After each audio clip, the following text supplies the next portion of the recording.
পাখির চোখ লোকসভা ভোট, আর তাই আজ মহানগরের রাজপথে শুভেন্দু অধিকারী মিশন লোকসভা রয়েছে। তাই জন্যই কিন্তু পাখির চোখ এই মুহূর্তে প্রত্যেকটি রাজনৈতিক দলের 2024-এর লোকসভা নির্বাচন জেলা ভিত্তিক বৈঠক করলেন মমতা বন্দ্যোপাধ্যায়, যে ছবি এই মুহূর্তে দেখতে পাচ্ছেন। আর অন্যদিকে শুভেন্দু অধিকারী তার এই মিছিল, শুভেন্দু অধিকারী তিনি মিছিলে নেতৃত্ব দিলেন। গড়িয়া থেকে যাদবপুর পর্যন্ত মিছিল বিজেপির, সেই মিছিলের দিকে যেমন নজর রয়েছে, তার পাশাপাশি কালীঘাটের বৈঠকে তৃণমূল সুপ্রিমো মমতা বন্দ্যোপাধ্যায়। গড়িয়া থেকে যাদবপুর পর্যন্ত মিছিলে রয়েছেন শুভেন্দু অধিকারী। অন্যদিকে জেলা ভিত্তিক যে বৈঠক 2024 লোকসভা নির্বাচনকে সামনে রেখে, সেই বৈঠকে নেতৃত্বে রয়েছেন তৃণমূল সুপ্রিমো মমতা বন্দ্যোপাধ্যায়।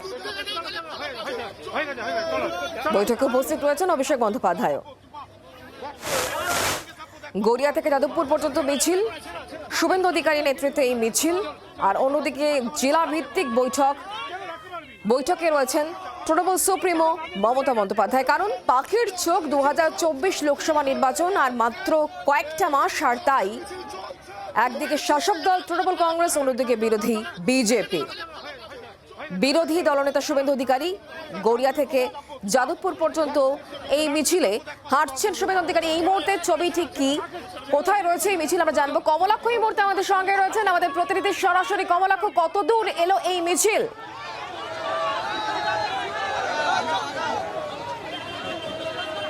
আমরা এখনো পর্যন্ত আসলাম গড়িয়া মোড় থেকে, চূড়ান্ত ধাক্কাধাক্কি বিশৃঙ্খল একটা পরিস্থিতি মিছিলকে ঘিরে চলছে। তার কারণ প্রচুর মানুষের ভিড়, প্রচুর মানুষের সমাগম কিন্তু এই মিছিলে রয়েছে, এবং তাকে ঘিরেই মূলত এই একটা বিশৃঙ্খল পরিস্থিতি রয়েছে।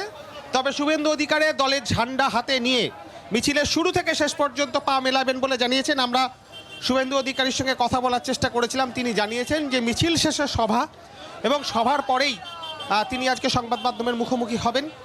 তবে গড়িয়া থেকে গাঙ্গুলিবাগান পেরিয়ে এরপর রামগড় এবং অন্যান্য গুরুত্বপূর্ণ শহরের মোড়, দক্ষিণ শহরতলির এই যে মোড়, সেগুলি পেরিয়ে আজকে দীর্ঘ রাস্তা যাদবপুরের সুলেখায় গিয়ে শেষ হবে এই মিছিল, যেখানে একেবারে লোকসভা নির্বাচনকে সামনে রেখে শুভেন্দু অধিকারী বিভিন্ন জেলায় জেলায় যে মিছিল করবেন বলে তার যে পরিকল্পনা, পরের পর মিছিল এবং মিছিল শেষে সভা, তারই কিন্তু এটি একটি সেই মিছিল। শহর কলকাতার দক্ষিণ শহরতলিতে এই মিছিল, যাদবপুর সাংগঠনিক জেলার ডাকে এই মিছিল হচ্ছে। এবং তোমাকে দেখাবো যে বর্ণাঢ্য মিছিল বলা যায়, তার কারণ চোর ধরো জেল ভরো এই ধরনের পোস্টার নিয়ে, টি শার্ট নিয়ে বিজেপি কর্মী সমর্থকরা তারা মিছিলে হাঁটছেন, এবং তার সঙ্গে সঙ্গে প্রচুর ব্যানার, ঝান্ডা, কালারফুল ব্যানার, ঝান্ডা নিয়ে মিছিল কিন্তু এই মুহূর্তে এগিয়ে চলেছে। শুভেন্দু অধিকারী পাশেই রয়েছেন, অনেকটা এগিয়ে এসেছেন, তুমি দেখতেই পাচ্ছ। শুভেন্দু অধিকারীকে নিয়ে এই মুহূর্তে মিছিলের গতি যথেষ্ট বেড়েছে, তার কারণ যথেষ্ট স্লথ ছিল এই মিছিল, একেবারে এগোতে পারছিল না। তবে যে মুহূর্তে গাঙ্গুলিবাগান পেরিয়ে এই মুহূর্তে আমরা রামগড়ের দিকে, মিছিল যথেষ্ট এই মুহূর্তে গতি পেয়েছে, এবং রাস্তা জুড়ে পুরো এই গুরুত্বপূর্ণ রাস্তা, সেই রাস্তা বন্ধ করে রাস্তার দিয়ে এই মুহূর্তে মিছিল এগিয়ে চলেছে। এবং মিছিলের পরে আজকে সভার ডাক দিয়েছেন শুভেন্দু অধিকারী। মিছিলের পর সভা থেকে শুভেন্দু অধিকারী কি বলেন সেদিকে যেমন কমলাক্ষ আমাদের নজর থাকবে, কিন্তু এই মিছিল থেকে আওয়াজ কি উঠছে?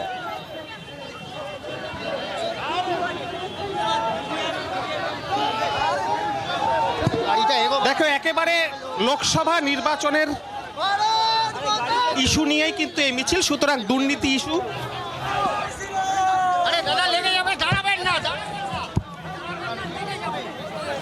একেবারে লোকসভা নির্বাচনের ইস্যুকে সামনে রেখে এই মিছিল, এবং তোমাকে দেখাচ্ছি যে যেখানে স্লোগান চোর ধরো জেল ভরো, এই স্লোগান নিয়ে কিন্তু মিছিল মূলত এগিয়ে চলেছে। এবং তার সঙ্গে সঙ্গে বিজেপির এই মুহূর্তে যে দুর্নীতি ইস্যু, তারা যে ইস্যুকে সামনে রেখে লোকসভা নির্বাচনকে পরিচালনা করতে চাইছে, সেই স্লোগান রয়েছে, টি শার্ট রয়েছে, শুভেন্দু অধিকারীর ছবি আঁকা টি শার্ট রয়েছে, নো ভোট টু মমতা, এই স্লোগান লেখাও কিন্তু টি শার্ট রয়েছে তাদের কাছে। সুতরাং বুঝতেই পারছো যে মিছিলে যেহেতু একসঙ্গে প্রচুর মানুষের ভিড়, সেই কারণে কিন্তু পরিস্থিতি যথেষ্ট সঙ্গীন, প্রচুর ধাক্কাধাক্কি, সিকিউরিটি যারা রয়েছে, নিরাপত্তারক্ষী, তাদেরকেও বেগ পেতে হচ্ছে এই মিছিল এগিয়ে নিয়ে যেতে। তবে এই মুহূর্তে মিছিল কিন্তু গাঙ্গুলিবাগান পেরিয়ে রামগড়ের ঠিক কাছাকাছি মিছিল যাবে সুলেখা পর্যন্ত, সেখানে সভা করবেন বিরোধী দলনেতা। গাঙ্গুলি বাগানের কাছে এই মুহূর্তে মিছিল রয়েছে। সভা করবেন মিছিল শেষের পর শুভেন্দু অধিকারী। চোর ধরো জেল ভরো এই আওয়াজ উঠছে, আর সেই সঙ্গে শুভেন্দু অধিকারী ছবি দেওয়া কিন্তু টি শার্ট রয়েছে, নো ভোট টু মমতা লেখা সেখানে। একদিকে যখন শুভেন্দু অধিকারী মিছিলে হাঁটছেন, আর অন্যদিকে কালীঘাটে মুখ্যমন্ত্রী মমতা বন্দ্যোপাধ্যায়, তৃণমূল সুপ্রিমো মমতা বন্দ্যোপাধ্যায় তিনি গুরুত্বপূর্ণ বৈঠক করছেন। সেই বিষয় সম্পর্কে আমাদেরকে জানাবেন আমাদের সঙ্গে প্রবীর এই মুহূর্তে রয়েছেন আমাদের প্রতিনিধি সরাসরি। প্রবীর, 2024 লোকসভা নির্বাচন আসন্ন, তাই পাখির চোখ 2024, আজকের এই বৈঠকটা সম্পর্কে এখনো পর্যন্ত কি খবর রয়েছে প্রবীর?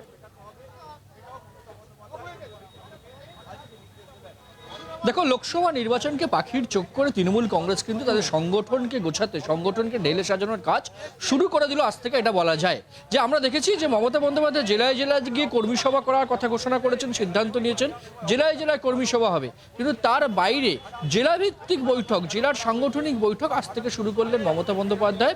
আজকে পশ্চিম মেদিনীপুর জেলার সমস্ত বিধায়ক, সাংসদ, জেলার একদম ব্লক থেকে শুরু করে জেলার সভাপতি পর্যন্ত সবাইকে আজকে এই বৈঠকে ডাকা হয়েছে। কালীঘাটের বৈঠকে এই মুহূর্তে সবাই উপস্থিত রয়েছেন তৃণমূল নেত্রী মমতা বন্দ্যোপাধ্যায়, উপস্থিত রয়েছেন দলের সর্বভারতীয় সাধারণ সম্পাদক অভিষেক বন্দ্যোপাধ্যায়, সুব্রত বক্সি সহ প্রথম সারির বেশ কিছু নেতৃত্ব। মূলত সংগঠনকে ঢেলে সাজানো, সংগঠনকে গোছানো, সংগঠনের মধ্যে কোথাও কোনো সমস্যা থাকলে সেই সমস্যা মেটানো, দলীয় কোন্দল মেটানো এবং একত্রিত করে লোকসভা নির্বাচনের আগে দলকে রাস্তায় নামানো, এটাই হচ্ছে তৃণমূল কংগ্রেসের মূল লক্ষ্য। সেই জায়গা থেকে জেলা ধরে ধরে বৈঠক শুরু করলেন মমতা বন্দ্যোপাধ্যায়, এবং যে বৈঠকে মনে করা হচ্ছে যে কাজের দায়িত্ব, লোকসভা ভিত্তিক কাজের দায়িত্ব কিন্তু মমতা বন্দ্যোপাধ্যায় বন্টন করে দিতে পারেন, এবং একসঙ্গে থেকে একসঙ্গে ঝগড়া বন্ধ করে একসঙ্গে থেকে একসঙ্গে লড়াই করে নির্বাচনের ময়দানে ঝাঁপানোর নির্দেশ দিতে পারেন মমতা বন্দ্যোপাধ্যায়। সুতরাং জেলা ধরে ধরে বৈঠক অত্যন্ত গুরুত্বপূর্ণ, এবং আগামী লোকসভা নির্বাচনের ঘোষণার আগে পর্যন্ত তৃণমূল নেত্রী কিন্তু মমতা বন্দ্যোপাধ্যায় রাজ্যের প্রতিটি জেলাকে নিয়ে এই ধরনের সাংগঠনিক বৈঠক করবেন।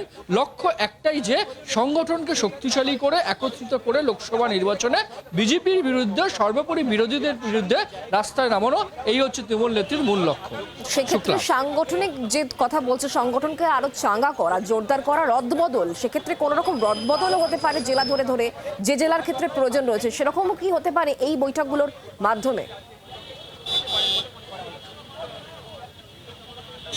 দেখো, দুটো বিষয় মমতা বন্দ্যোপাধ্যায় প্রথমত বলেছেন যে সবাইকে একসঙ্গে কাজ করতে হবে এবং ঝগড়া মেনে না হবে না, ঝগড়া বরদাস্ত করা হবে না, এটা একটা বিষয়।